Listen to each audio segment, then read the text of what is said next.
unirse algunos contra su superior para hacerle daño. O también puede ser concurrir varias cosas con el mismo fin.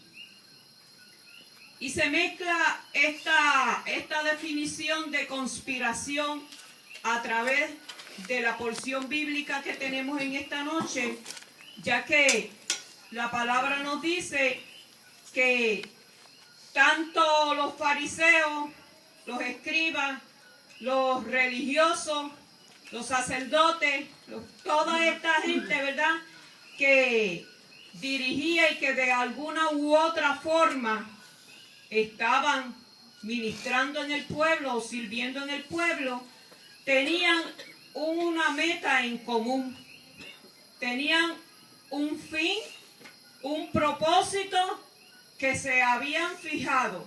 ¿Por qué? La Biblia nos dice, ¿verdad? Y a través de la historia, cuando nosotros hablamos de conspiración, yo, ¿verdad?, pienso que su mente puede irse como la mía allá cuando Satanás se rebeló contra Dios, ¿verdad? Conspiró contra su creador y se rebeló e hizo grandes estragos que aún todavía la multitud, las generaciones, aún dice la palabra que la naturaleza gime con dolores de parto a causa, ¿verdad?, de esa revelación, de esa conspiración que tuvo Luzbel allá en el reino de los cielos. Sabemos, ¿verdad?, que a consecuencia de eso, Dios elabora un plan para traer redención al hombre. Pero dice la palabra, ¿verdad?, lo que nos ocupa en esta semana, la trayectoria de la vida de Jesús. Estamos hablando de la última semana de vida de nuestro Redentor, de nuestro Salvador.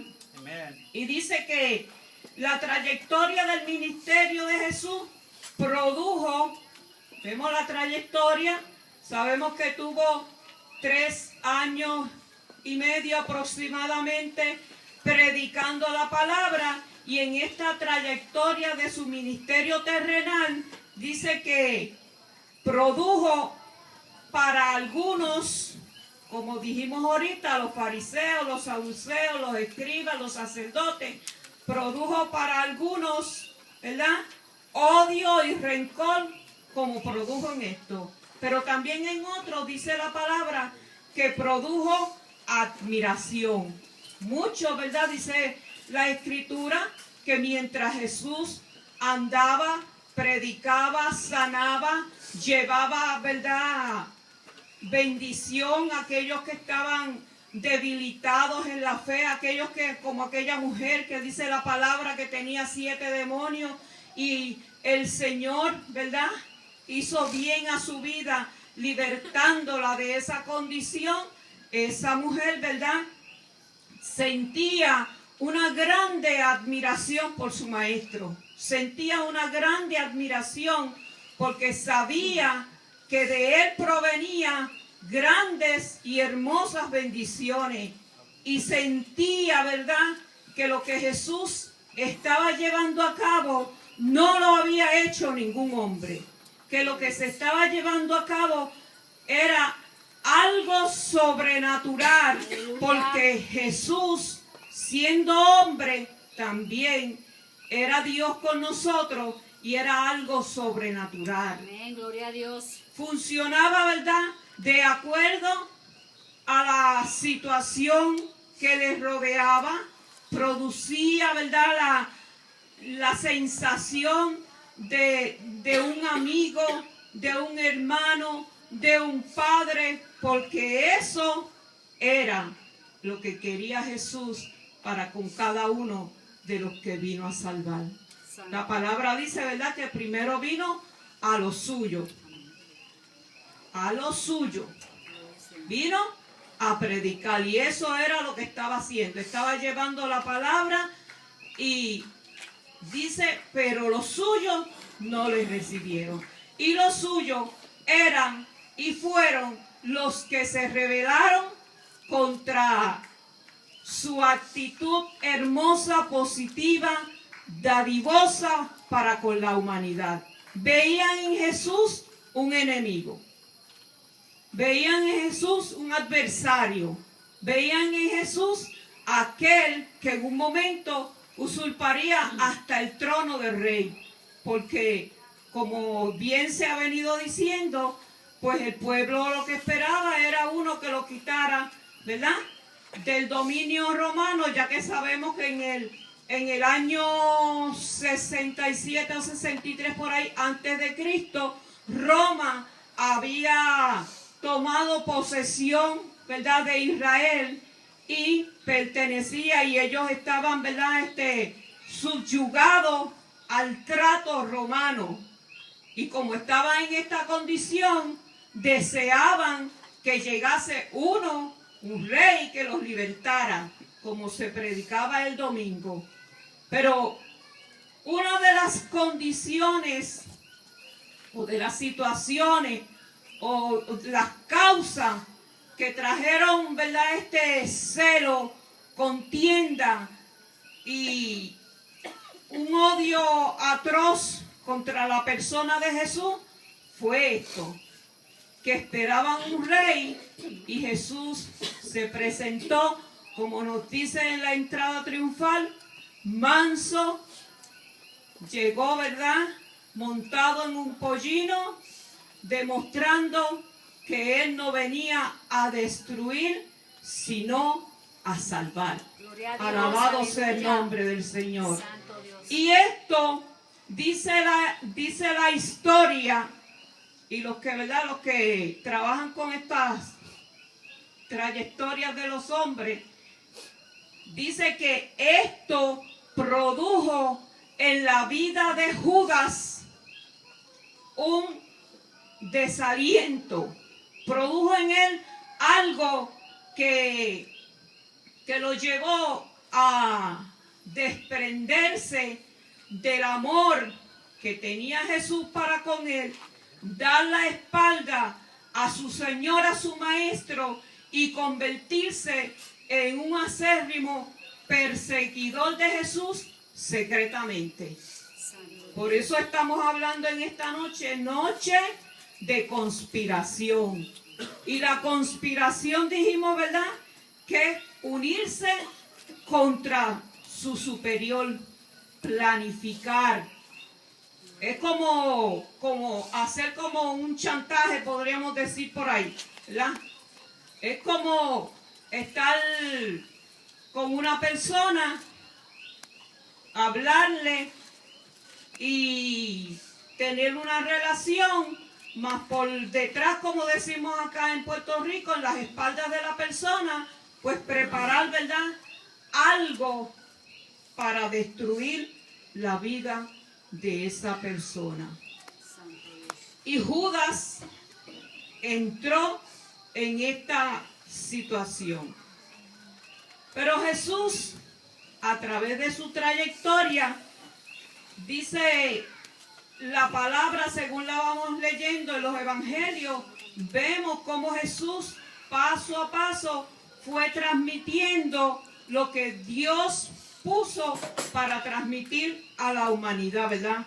Y en esta semana que celebramos como la Semana Mayor o como la Semana Santa, ¿verdad?, que se está hablando de el sacrificio, la muerte, la pasión de Cristo, Jesús ya para esta semana, para la entrada triunfal, dice que había terminado su misión de declarar las buenas nuevas de salvación. Y usted me dirá, hermana, pero usted está loca. No, no estoy loca. Es que Jesús había dado lo que el Padre le había dado para darle a la humanidad. Y ya en este tiempo era el momento de su preparación, de su hora final, de su momento de partida. Y estaba preparándose con sus discípulos para que esta semana o este fin de tiempo para su vida en su ministerio terrenal fuera, ¿verdad?, conforme la voluntad del Señor. Porque había, ¿verdad?, como dijimos, terminado su misión y daba a entender lo que Dios había puesto en su boca. Jesús, Dios, había de revelar la persona de Dios a los hombres y declarar lo que el Padre haría con la humanidad.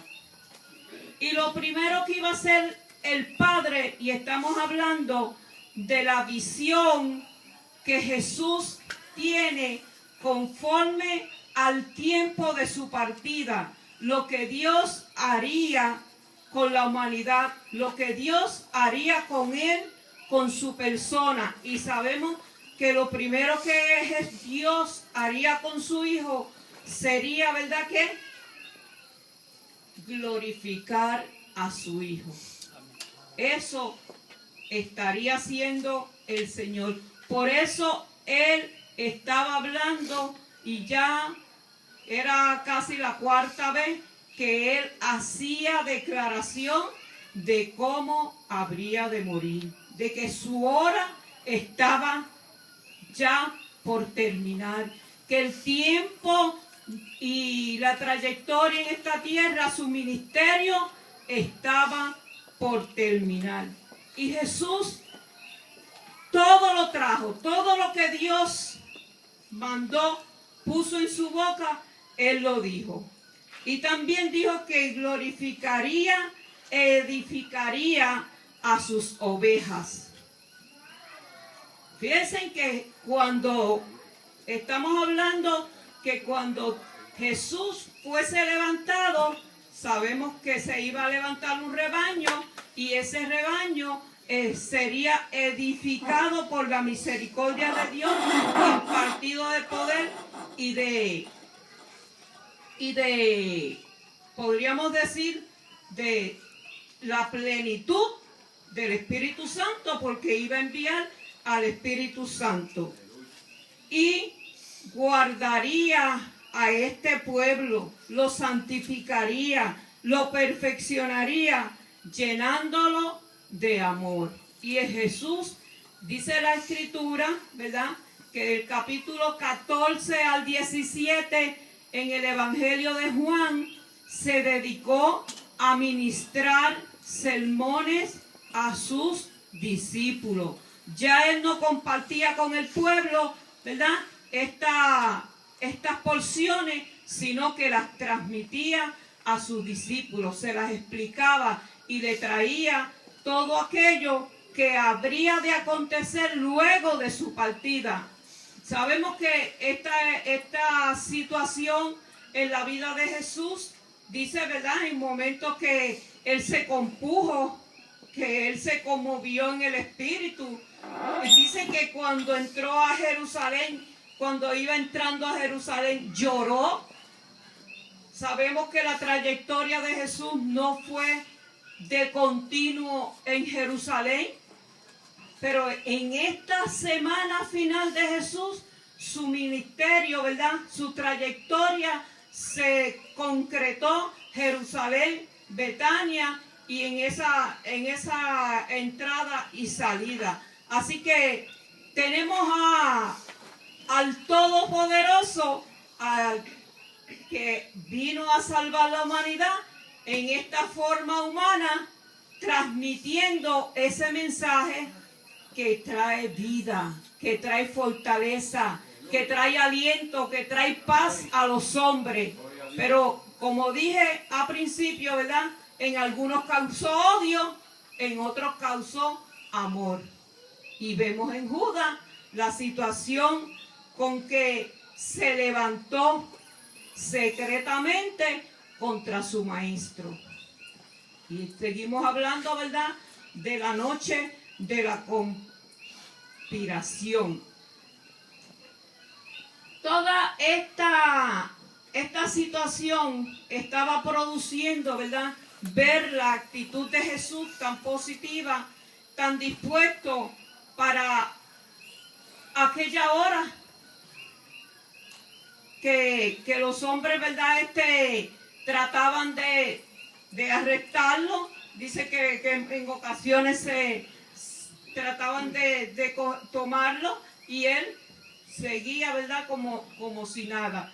Y dice que entonces en un momento después, dice el Evangelio de Juan, que después que Jesús resucitó a Lázaro de entre los muertos, en esa situación sabemos que mucha gente de Jerusalén, muchas personas de Jerusalén habían descendido a Betania para consolar a María y a Marta.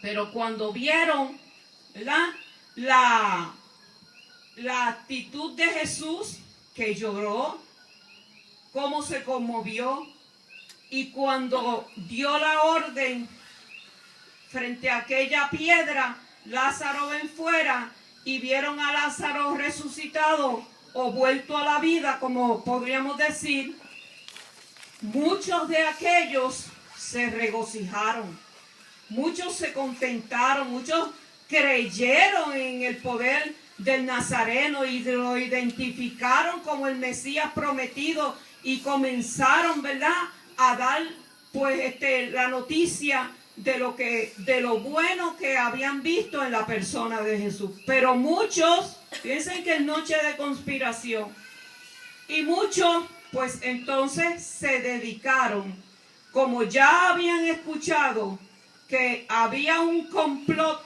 para prender a Jesús, que ya muchos se estaban, ¿verdad?, preparando para en un momento dado pues tomar la vida y quitársela, la vida del maestro. Pues entonces muchos aprovecharon la oportunidad, hermanos, porque tenemos que ver que cuando el hombre no está sujeto a la voluntad de Dios, cuando no vive conforme a la palabra de Dios, cuando no se sujeta a la voluntad divina, entonces el hombre es capaz de cometer cualquier barbaridad. No le preocupa, no le molesta, no le hace daño a su mente, a su espíritu, porque vive como le da la gana.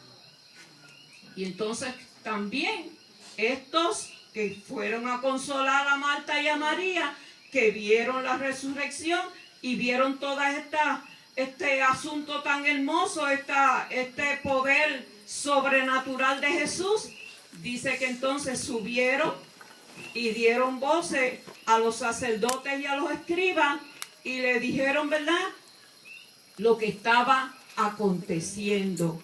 Y dice que entonces el sumo sacerdote Caifás se levantó y dijo que era mejor que un hombre muriera por toda la humanidad, que toda la humanidad sufriera, ¿verdad?, por causa de lo que estaba aconteciendo, porque ellos temían que con la actitud positiva y los milagros y todas las señales que estaba haciendo Jesús, temían, ¿verdad?, que entonces Roma viniera e invadiera a Jerusalén y destruyera la ciudad y quitara al rey. Todo era cuestión de política, todo era cuestión de religión. Los hombres religiosos no pueden ver el poder divino, porque la religión, dice la palabra, que ata. Dice en uno de los salmos que ata. ¿Por qué? Porque no trae el propósito y el fin de lo que es el evangelio. Se da a oscura la verdad divina. Y dice la palabra del Señor que dice ahí, ¿verdad? En el capítulo 22, versículo 1, dice que estaba cerca la fiesta de los panes sin levadura, que se llama la Pascua. Judas estaba, ¿verdad?, por ese entorno, pero Lucas, el escritor, ¿verdad?, el hombre que recopila los datos, está hablando a un pueblo, ¿verdad?, que no tiene conocimiento de las leyes, ¿verdad?, y de las normas religiosas de los judíos. Y entonces Lucas le transmite, ¿verdad?, que estaba para celebrarse la fiesta de los panes sin levadura, que se llama la Pascua. Dice, ¿verdad?, la historia y en el libro de Éxodo que la fiesta de la Pascua, ¿verdad?, se celebraba el día 14 del mes Nisan, ¿verdad?, que es el primer mes del calendario hebreo, y que es para nosotros el mes de abril. Y dice que en esa fiesta, pues entonces el día 13 se comenzaba la preparación para la limpieza de la levadura, y la levadura es tipo de pecado, ¿verdad? Tenía que haber una limpieza. El día 14 se conmemoraba la salida del pueblo de Egipto, ¿verdad? Y el del día 14 al día 21, entonces toda esa fiesta se llamaba la de los panes sin levadura, porque era requisito de parte de Dios, porque demandaba una limpieza espiritual, una limpieza de todo lo que había dentro de la casa y todo el área en que las personas estaban.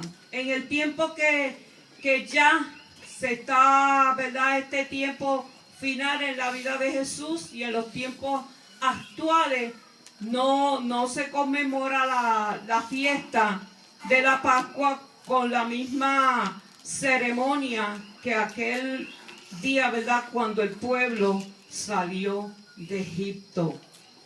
Ahora, ¿verdad?, pues una fiesta, una celebración, se reúne la familia y pues se celebra, se conmemora, porque fiesta en hebreo quiere decir cita, y era una cita, las fiestas eran una cita de Dios para estar con el pueblo en todo lugar que el pueblo se congregara. Así que vemos, ¿verdad?, la trayectoria de este evento donde un hombre conspira contra su maestro, donde los sumos sacerdotes se ponen en contra de aquel que predica la palabra de verdad, donde aquellos fariseos y sectas religiosas están en contra, ¿verdad?, y quieren sacar de circulación, como podríamos decir, a aquel que está atrayendo las multitudes y las masas, porque mucha gente estaba creyendo a lo que Jesús estaba predicando, a lo que Jesús estaba llevando. Así que dice la palabra que en el versículo 7, que llegó el día de los panes sin levadura, en el cual era necesario sacrificar el cordero de la Pascua. Y si lees por ahí para abajo, ¿verdad?, dice la porción bíblica que entonces Jesús envió a 2 de sus discípulos, envió a Juan y a Pedro para que fueran a preparar la Pascua. Pero lo bonito de esta situación que relata Lucas es que Jesús le da unas instrucciones a estos 2, ¿verdad? Y le dice que van a ver un hombre que lleva un cántaro con agua, ¿verdad? A este tenían que seguirlo. Fíjense que Jesús, en medio de toda esta situación, la situación que le está, porque Él es omnisciente, omnipresente, sabe todo lo que está aconteciendo, pero como hombre está llevando el proceso que Dios puso para que Él lo llevara a cabo. Y Él quería completar este ministerio, ¿verdad?, terrenal, con lo que Dios había establecido para su vida. Aleluya. Y le dice que siguieran a ese hombre que lleva ese cántaro. Ese hombre es tipo del Espíritu Santo. Lo va a seguir. Fíjense que es como si Jesús le estuviera dando las instrucciones de lo que va a acontecer después de su partida. Lo podemos ver ahí, ¿verdad?, registrado. Si lo vemos, ¿verdad?, en una connotación espiritual bien profunda. Y vemos al Espíritu Santo moviéndose, ¿verdad?, caminando, llegando, ¿verdad?, e identificando, porque le dice la palabra que el Señor le dijo, ¿verdad?, que iba a llegar a una casa de familia, donde el Padre le iba a comunicar el lugar que ya estaba separado para celebrar la Pascua. Y entonces podemos identificar a este Padre de familia como el todopoderoso Dios que está en su trono celestial, que está esperando que un día la iglesia llegue para celebrarla, para hospedarla, para darle, ¿verdad?, la bienvenida en el reino de los cielos. Así que adoremos al Señor, porque en la mente del Señor nada es extraño. Nosotros tenemos que ir más allá, ¿verdad?, de lo que nos puedan decir. Tenemos que introducirnos en la persona del Espíritu Santo y caminar, ¿verdad?, hacia lo superior, hacia lo grande, hacia lo sublime, hacia lo que nos da la fortaleza.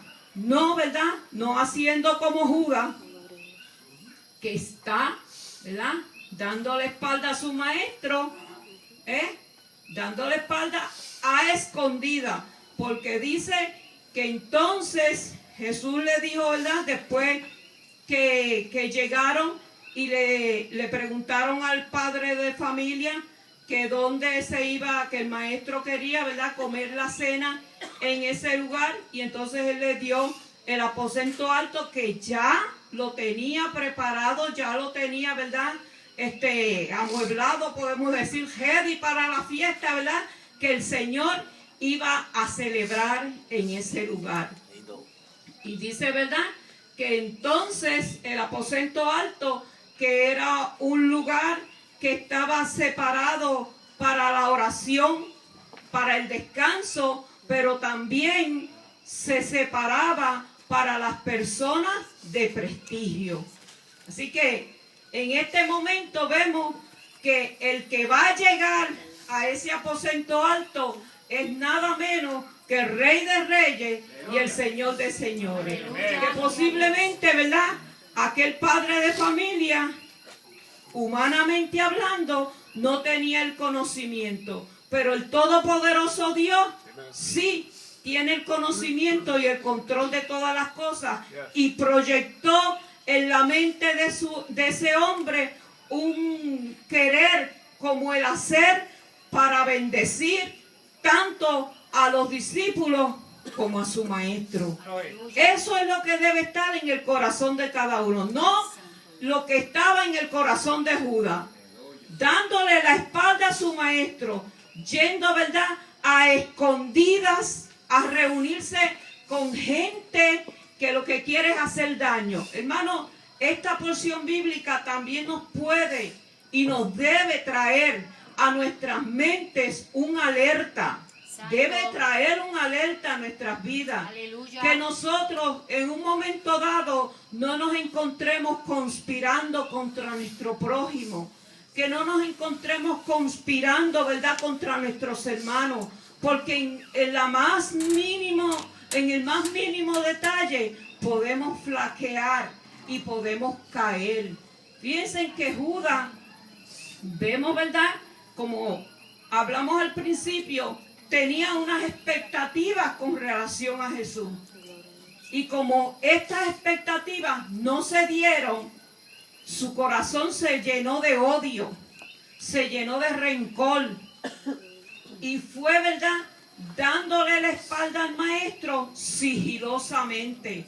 Aparentemente nosotros podemos entender a través de la escritura que, como decimos nosotros acá en Puerto Rico, ¿verdad?, que por delante es una cosa y por detrás era otra.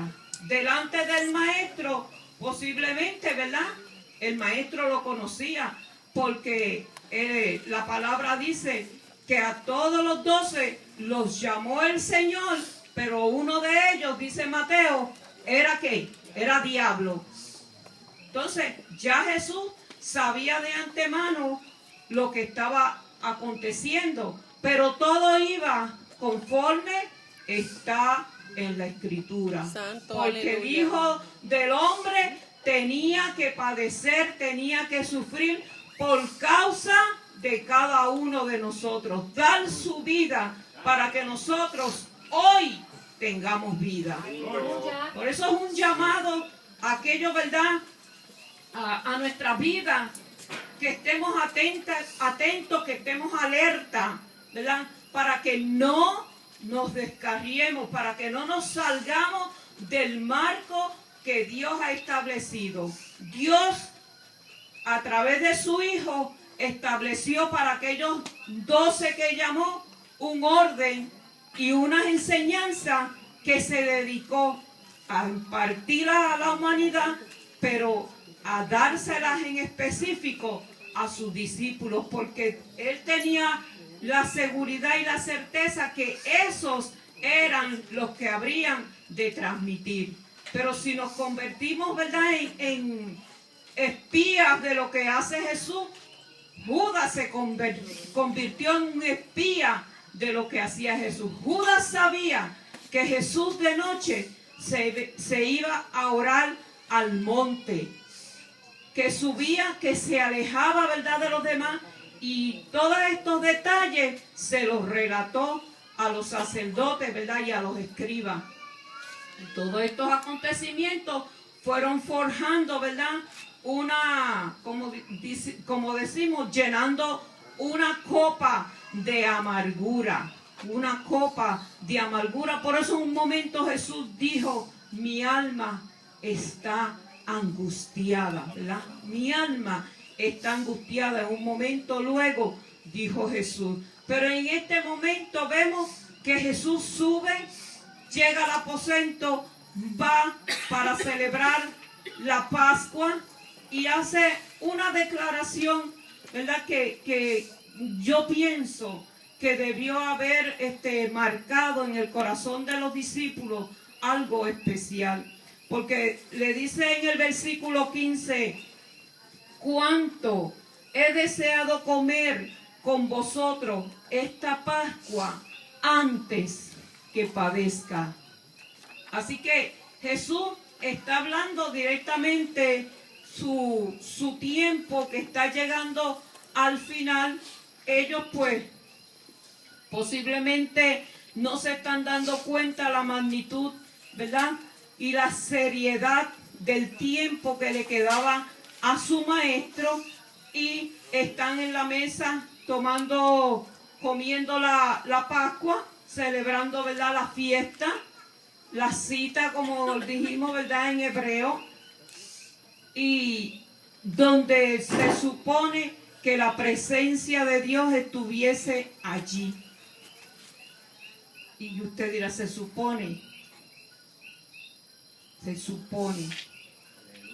La presencia de Dios estaba en la persona de Jesús. En ese momento, aquel cordero, ¿verdad?, que fue sacrificado en Egipto, que en la tipología era el tipo de Jesús, ¿verdad?, el que un día habría de redimir al hombre de la maldición, del pecado y de la muerte, derramando su sangre en la cruz del Calvario. Pero en este momento Jesús está en una celebración. Jesús está en una fiesta. Jesús está celebrando con sus discípulos y sus discípulos están celebrando con su maestro, pero su maestro está triste. Está triste porque sabe que uno de los 12 lo va a entregar, lo va a vender. Está conspirando contra él para entregarlo. Vemos el plan del enemigo, ¿verdad? Desarrollándose y sin darse cuenta, el maligno está ayudando a que se llevara a cabo el plan de Dios, porque él estaba preparando a aquellos que querían la muerte de Jesús y no saben que esa era la voluntad del Padre, que su Hijo diera su vida en propiciación de los pecados de la humanidad. Así que este plan, ¿verdad? Que a veces decimos, pero que este fue así y fue así. Mire, véalo como el propósito de Dios de redimirnos a cada uno de la maldición del pecado y de la muerte. Como el propósito de Dios y el propósito de Dios de darnos vida y vida en abundancia. De sacarnos de la muerte a su luz admirable. De darnos una vida nueva y presentarnos algo que nos va a dar la satisfacción de que anduvimos con Jesús en la tierra y viviremos con Él en el cielo. Santo, aleluya. Y seguimos viendo, ¿verdad? La razón principal, vimos, ¿verdad?, de que conspiró Judas, pues deseaba, anhelaba que su maestro, en vez de entrar en el pollino, entrara cabalgando un caballo, ¿verdad?, en demostración de poder, en demostración de rey, en demostración de autoridad. Y como esto lo frustró, llegó a la conspiración. En esta noche tendríamos que preguntarnos, ¿qué cosas están frustrando tu vida? ¿Qué cosa está frustrando mi vida? Tendríamos que hacernos una autoinspección, ¿verdad?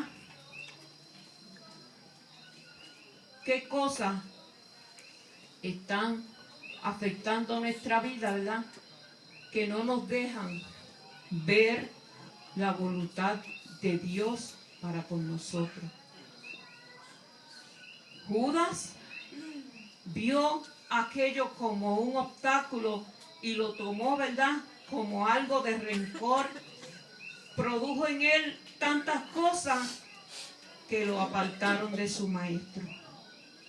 Cualquier detalle de esta condición puede causar en nuestras vidas un alejar del maestro, un enfriamiento espiritual.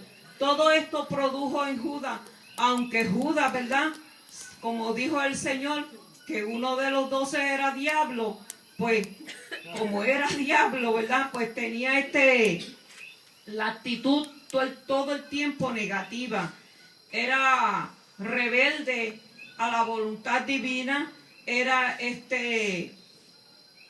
sedicioso, era una persona, tenía unas características que lo identificaban, ¿verdad? Traidor, era un hombre lleno de ambiciones, dice la palabra que robaba, ¿verdad? Que era ladrón, o sea que tenía unas características bien negativas que yo sé que ninguno de nosotros las quiere poseer.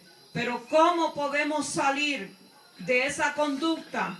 Porque la palabra dice que por cuanto todos pecaron están destituidos de la gloria de Dios. O sea que el pecado está en cada uno de nosotros. Solamente mirando hacia el Redentor, mirando hacia Jesucristo, recibiéndolo como nuestro único y exclusivo Salvador, es que el hombre puede cambiar de actitud. No es que lo va a cambiar un cuento, algo que le digan, sino solamente el poder de Dios puede transformar al hombre. Y dice que después que celebró la Pascua, Juan dice, ¿verdad?, que Lucas no identifica, pero Juan identifica. Y Jesús, cuando Juan le pregunta a Jesús que quién era, él le dice que el que mete la mano a su plato. Y dice que después que Jesús le dio el bocado, entró Satanás a Judas. Y dice que Judas salió y se fue a donde estaban los sumos sacerdotes y donde estaban aquellos que buscaban derribar la persona de Jesús. Así que estamos en esta situación, vemos los detalles, ¿verdad? Y en este momento que Judas sale, entonces dice la palabra que Jesús instituye la cena del Señor. Sabemos que la cena del Señor es una fiesta para el pueblo creyente. La celebramos recordando la muerte y resurrección de nuestro Señor Jesucristo. Así que somos libres para escoger. Judas pudo bien escoger hacer lo que el maestro le enseñó, pero decidió, ¿verdad?, y tomó otra determinación, lo que cambió su destino. Lindo. Escojamos hoy a nosotros a Jesús. Amén, gloria a Dios. Escojamos a Jesús. Aleluya. Él es el principio de nuestra libertad. Santo. Judas se ató, se envolvió en el pecado y tuvo un final desastroso por darle la espalda a su maestro. Conspiró contra su maestro.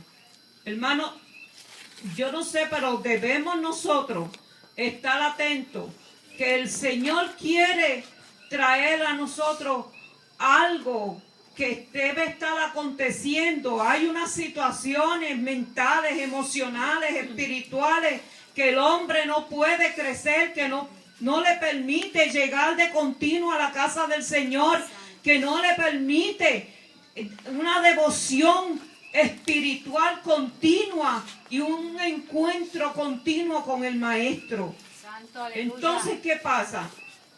Judas traicionó con el pleno consentimiento de su propia voluntad. A Judas nadie lo obligó.